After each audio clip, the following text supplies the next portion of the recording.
আমার পোষা প্রাণী বিড়াল হচ্ছে ও দুষ্টুমি করতে করতে আমাকে মানে হাতে আঁচড় দিচ্ছে, এই জন্য আমি ডাক্তার দেখাতে আসছি। তো ডক্টর বলছে যে জলাতঙ্ক রোগের মানে চিকিৎসা করাতে হবে, এই জন্য যে ভ্যাকসিন দিতে হবে, এই জন্য আর কি আমার আসা এখানে।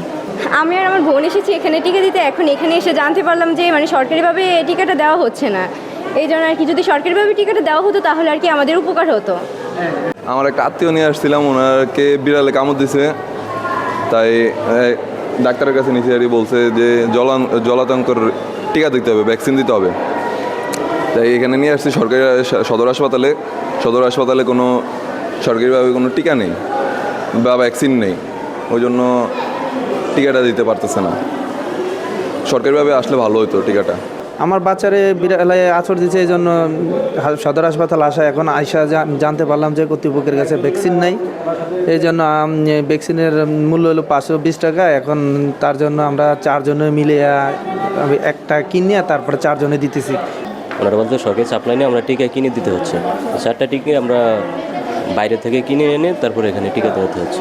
আমাদের হসপিটালে 2 মাস তালাকি কোনো ভ্যাকসিন নেই সরকারিভাবে। রোগীরা হয়রানি হয়, অনেক ভোগান্তি হয়, অনেক অসহায় লোক আসে, কিন্তু কেউ কিনে দেওয়ার মতো সাধ্য নাই। আজ থেকে 15 দিন আগে বিলে আঁচড় দিছে, আঁচড় দেওয়ার পরে এখানে আসছি, আরও 2টা টিকা দিছি। আর 3য় টিকা দিতে আসছি, নিজের টাকা দিয়ে আর কি কিনে টিকা দেওয়া হয়। আমি আপনার 29 তারিখে বাজারে গেছি, বাজারে আটতে আসি, আর পিছনে না কুত্তা কামড়তেছে পিছের থেকে। সেখানে আইসি হাসপাতাল শুই পাই নাই সরকারিভাবে, তারপরে আমি কিনে দিতে আসি। এটার মধ্যে একটা শিয়ালের বাচ্চাটার পরে তারপরে আমি ডিম লইতে গিয়ে দেখি আর কি বাচ্চায় মানে আমার আঙ্গুলে কামড় দিছে। তারপরে আমি ডিমটা বাইর করে দিয়ে দেখো আমার এই শিয়ালে বাচ্চা কামড় দিছে। তুমি দেখছো? আমি দেখছি যে এই ক্ষোভের মধ্যে।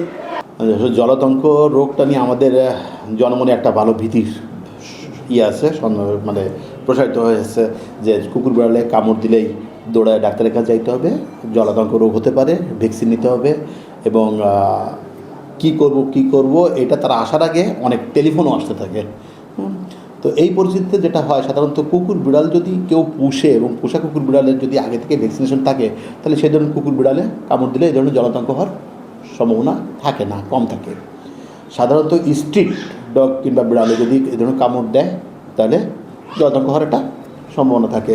এবং আমরা খেয়াল রাখতে বলি যে ওই কুকুরটা আসলে অসুস্থ কিনা কিংবা বিড়ালটা অসুস্থ কিনা। এগুলা শুধু যে কুকুর বিড়ালে কামড়ে জলাতঙ্ক রোগ হবে তা না। আমাদের ভোলাতে অনেক রোগী আসে ইঁদুরে আঁচড় দিচ্ছে, ইঁদুরে কামড়েছে, ক্ষেত কামড়তে কাজ করলে এগুলো আসে। এগুলো আসলে যে কোনো ধরনের বাইটেই একটা সম্ভাবনা থাকে। এখন প্রাইমারি অবস্থাতে যেটা করা হয়, আমরা বলি যেখানে বাইট মার্ক আছে সেটা যদি ওপেন থাকে তাহলে ওটাকে ঢাকবে না। কিন্তু অনেকে হচ্ছে উন্ড হলে আমরা ঢেকে রাখি, এটা ঢাকবে না। একই সঙ্গে যতক্ষণ পারা যায় পানি দিয়ে ওয়াশ আউট করতে হবে, তাহলে পরিষ্কার হলে ওই জায়গাটাতে জীবাণুমুক্ত হয়ে যায়। প্রাথমিক এই কাজটুকু যদি সবাই করে তাহলে আসলে প্রায় 50% জীবাণু দূর হয়ে যায়। এরপরে তারা ডাক্তারের কাছে আসলে যদি বড় ধরনের কাটাছেঁড়া আঁচড় থাকে তাহলে প্রাইমারি ট্রিটমেন্ট তারা দেয় সাধারণত।